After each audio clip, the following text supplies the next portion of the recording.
기호쌤과 함께 공부하는 여러분들, 오늘도 한국사 공부하느라 수고 많았습니다. 잠시 후 선생님은 인천국제공항에서 진에어 항공을 타고 마카오로 출발합니다. 1999년 중국으로 반환된 마카오는 홍콩과 함께 서구 열강으로부터 식민 지배를 받았는데요. 하지만 이제는 포르투갈의 영향으로 생겨난 각종 문화유산으로 힙한 유럽풍 도시로서 많은 주목을 받는다고 합니다. 아시아 속 유럽의 도시라니 여러분들도 궁금하지 않나요? 지오스틴과 함께하는 역사문화 탐방, 이번에는 올드 포르투갈과 모던 차이나의 정치를 품은 마카오로 지금부터 출발합니다.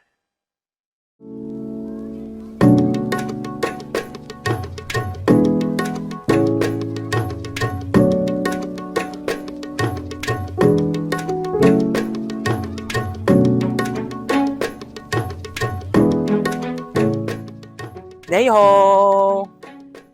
선생님이 드디어 마카오에 도착하였습니다. 뒤에 보이는 세인트 폴 성당이 정말 예뻐 보이죠?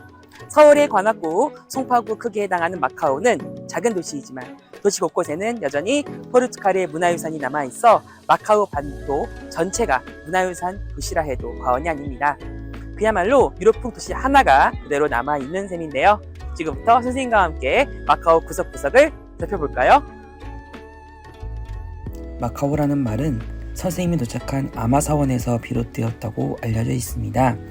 도교 사원인 아마사원을 들렸던 당시 포르투갈 사람들은 마카오를 사원의 현지 발음인 막공미우로 들렸다고 하는데요. 하지만 항구의 문이라는 뜻을 가진 아오먼이라는 중국어도 통용되고 있습니다. 선생님이 도착한 이곳은 세인트 폴 성당인데요. 유네스코 세계문화유산이며 마카오의 랜드마크죠. 본래 예수의 선교사의 교육기관으로 건립되었으나 화재로 안면만 남아 무려 190여 년이나 버텨왔다고 합니다. 그리고 이곳은 타이파 주택박물관입니다. 포르투갈 주거지를 개조해 조성된 이 주택가는 타이파 빌리지와 더불어 150년 전 마카오 상류층의 모습을 짐작하게 합니다. 선생님이 도착한 땅은 중국이고 눈에 띄는 글자도 중국어인데 어딘가 유럽의 느낌이 물씬 느껴지지요. 이것이 마카오의 매력입니다. 이곳은 세나도 광장입니다. 마카오 교통의 요지이자 만남의 광장인 이곳은 포르투갈에 온 듯한 착각을 불러일으킵니다. 그래도 배가 고프니 뭔가 먹으러 가야겠는데요. 좋아, 가게를 찾자. 세나도 광장의 부근에 어묵 골목이 있습니다. TVN 짠내 투어에서도 소개된 어묵 골목은 냄새만 맡아도 침샘을 자극하니 그냥 지나치기 어렵네요. 또한 메케니즈는 마카오와 차이니즈의 합성어로 혼혈을 의미하지만 음식의 종류를 의미하기도 합니다. 이러한 메케니즈의 대표 음식은 에그타르트입니다. 페이스트리 빵을 사용하고 오래 구워서 고소한 맛이 나는 에그타르트는 홍콩식 에그타르트와 다른 특징입니다. 그리고 선생님은 현지인들의 도박 문화가 어떻게 메케니즈로 나타나는지 정말 궁금한데요. 진효쌤의 메케니즈 역사문화 탐방!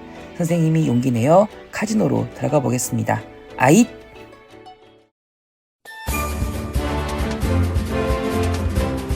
선생님은 포르투갈이 세운 몬테요세에 와 있습니다. 마카오 시내는 앞서 소개한 것처럼 포르투갈 문화유산으로 가득한데요. 마카오를 이해하려면 442년 포르투갈 지배 역사를 알아야 합니다. 마카오는 원래 명나라 시기 광둥성 상사년의 작은 마을이었습니다. 15세기 당시 세계는 스페인과 포르투갈이 신항도를 개척하는 대항해 시대였는데요. 토르데시아스 조약 체결 이후 포르투갈은 아시아로 적극 진출하며 마카오에 접근합니다. 정화의 항해 이후 해금 정책을 실시한 명나라 역시 대외 무역이 필요한 상황이었기에 1542년 마카오는 명나라로부터 공식 개항되었습니다.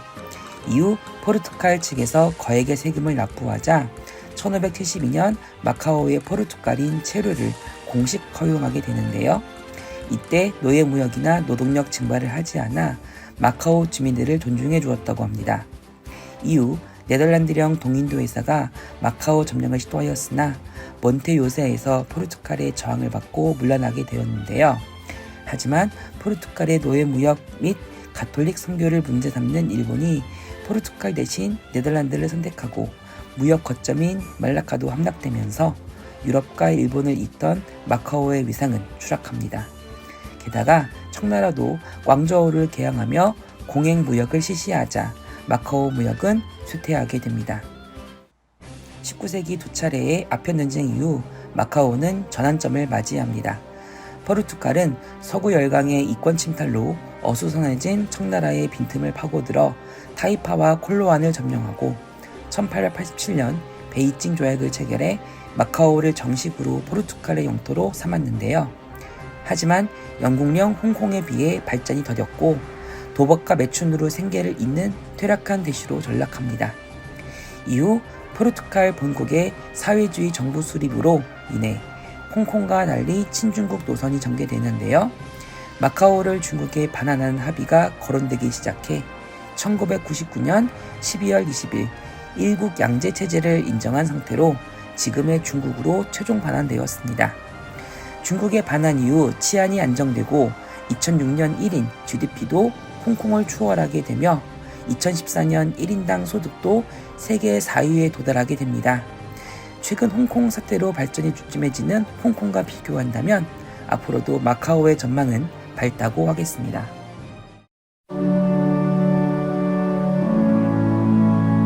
이곳은 까모에스 정원입니다. 이 공원 안에는 특별한 한국인의 동상이 있다고 하는데요. 바로 우리나라 최초의 가톨릭 사제인 김대건 안드레아의 동상입니다. 16살의 어린 나이에 마카오에 도착한 김대건 안드레아 신부는 성 안토니오 성당에서 사제 수업을 받습니다. 김재복이라는 아명에서 김대건으로 개명한 것도 마카오였지요. 이후 필리핀과 샹하이를 거쳐 조선에 귀국하며 미사와 고해 성사 접전을 수행하지만 병어박효로 순교하니 그의 나이가 25살이었습니다. 한편 이곳은 성 프란시스코 하비에르 성당입니다. 역시 김대건의 상을 모시는 성당인데요. 드라마 궁에서도 등장한 이 성당은 일본의 최초로 가톨릭을 전파한 예수의 선교사 프란시스코 하비에르를 기리는 성당입니다. 고국에서 2억 마일이 떨어진 마카오를 거쳐가며 하비에르 신부와 김대건 안드레아 신부 둘 다 이곳에서 어떤 생각을 하였을까요? 비록 종교와 사상은 다를지라도 신앙에서 우러나온 올곧은 신념과 만인에 대한 인간애를 몸소 구현한 이들을 존경하며 등대에 불빛과도 같은 희망을 안겨준 마카오가 성인의 발자취를 고이 간직한 성지로 계속 거듭나기를 소원합니다. 선생님은 마카오 국제공항에서 인천으로 출발합니다. 유럽과 중국을 품은 마카오는 맥케인즈를 통해 이국적 매력을 보여주고 있었습니다. 그 이면에는 포르투갈의 오랜 시민 역사가 있었지만 여러 가톨릭 사제들의 희망이었던 것처럼 거듭된 발전 끝에 지금의 마카오로 우뚝 서 있었는데요. 정신없이 둘러본 짧은 마카오 탐방이었음에도 소소한 낭만과 여유를 즐긴 것처럼 선생님도 마카오에서 마음의 언식을 얻기를 추천해 드립니다. 직접 보고 들으며 다녀오는 진효쌤의 역사문화 탐방, 염디라는 탐방은 다음에도 계속됩니다. 수업 시간에 만날게요. 조이기!